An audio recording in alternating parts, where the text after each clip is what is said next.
درد بھری داستان بڑی مشکل سے بیاں ہو رہا ہے۔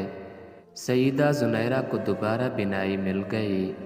سیدہ زنیرہ کو بڑھاپے کی حالت میں اتنا مارا گیا کہ ان کی بینائی چلی گئی۔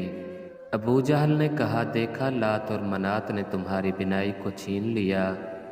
سیدہ زنیرہ نے پہلے تو اس تکلیف کو برداشت کر لیا تھا، لیکن جب ابو جہل نے کہا کہ لات نے تمہاری بینائی کو چھین لیا تو پھوٹ پھوٹ کر رونے لگی۔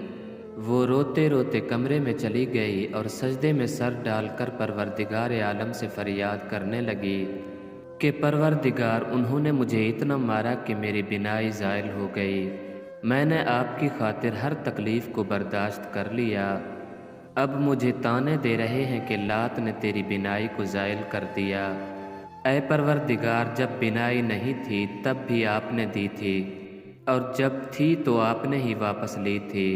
میرے پروردگار، میرے مولا، میرے بینائی واپس عطا فرما دیجئے۔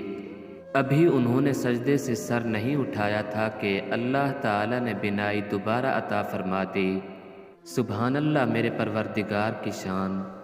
ناظرین، مزید ایسی خوبصورت ویڈیوز، اسلامی تاریخی واقعات اور قصے کہانیاں سننے کے لیے ہمارے اس چینل رشید علی رشیدی کو لازمی سبسکرائب کریں۔ شکریہ۔